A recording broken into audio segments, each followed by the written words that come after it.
Welcome to another episode of Rectec Reels. I'm Henna, the Commercial Success Manager here from Rectec, and joining me today is Kate from eArcu, and we're going to be talking about the post-offer candidate experience. So, Kate, if you'd like to introduce yourself. Hi, Henna, lovely to see you. Yes, so I'm Kate. I'm the head of customer success here at eArcu.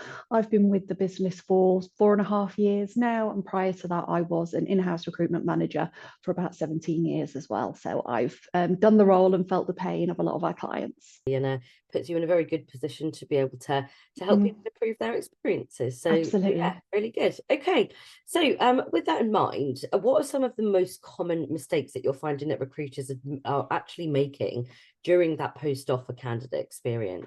So eArcu, we are applicant tracking system. So we do everything from recruitment marketing, career site, through the attraction and application process, and then through the offers onboarding process, right up to day one.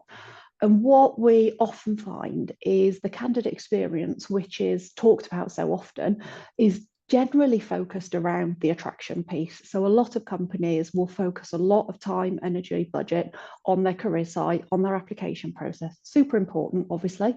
Attract candidates in, entice them to your career site, get them to want to apply for a vacancy.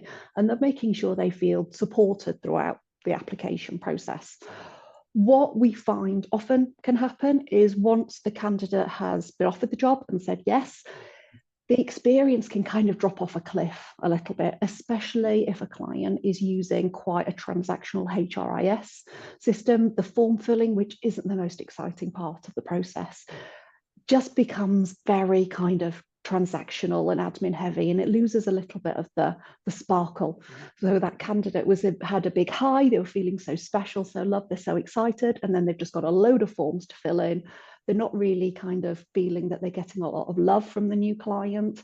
They've maybe not heard from their manager. It may have been somebody in the recruitment team or HR who offered them the job.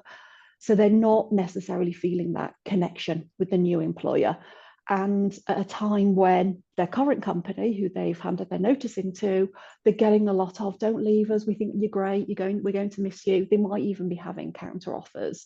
And the last thing that the new employer wants is the candidate to decide to actually stay where they are, because then that recruiter's got to start the process all over again, which is the last thing they want. I couldn't agree more. And I think it can be quite easy, I think, in some cases to, right, they've got the offer now, that's the I's dotted, the T's crossed, and now let's kind of move on to that next vacancy, and there's so much risk of dropout there, and I think that's a really, really common mistake to make, isn't it? So absolutely, we found some stats online when we were looking at this, that we found that retention can be increased by up to 82% by candidates that have a great onboarding experience.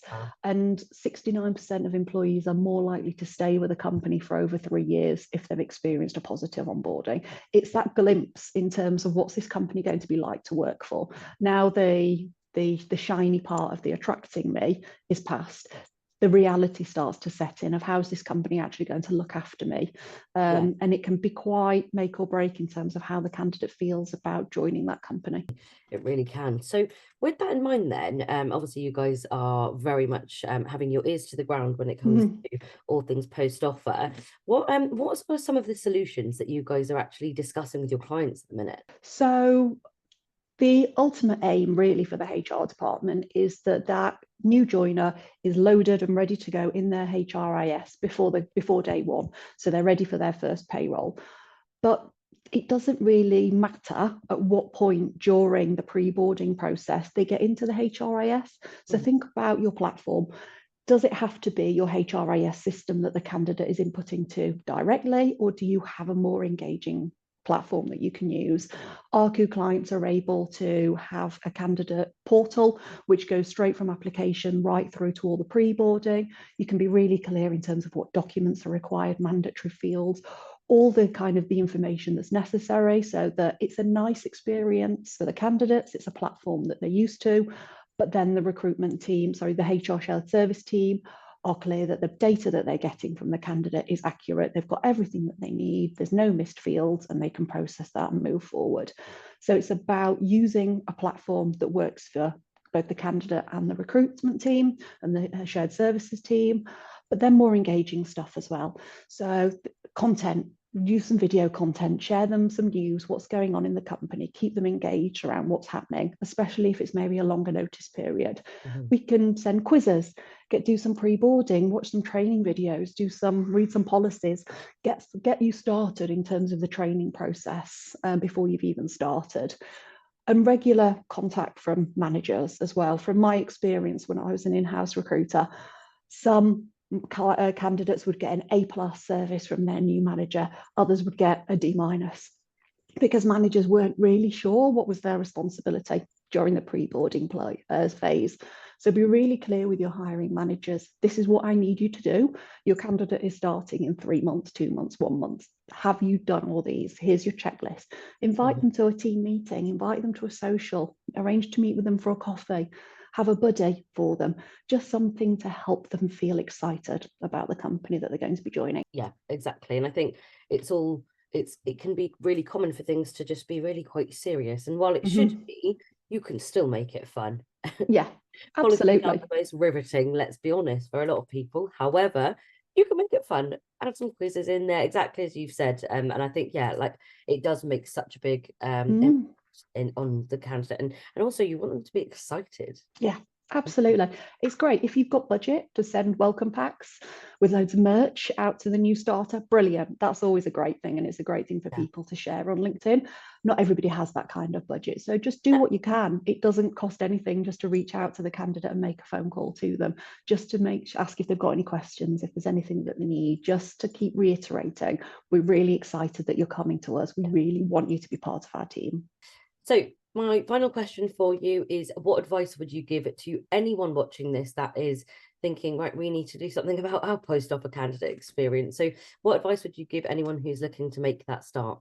I'd say for the first part, when did you last mystery shop your experience? So when did you last go straight from searching for a vacancy all the way through to on day one, and really go through that as if you were a dummy candidate, because then you'll truly experience how it feels. See what the tone of your emails are. How warm are they? How personal are they? If you were a candidate and you had a question, would you know who to contact? What's your process in terms of who reaches out to who?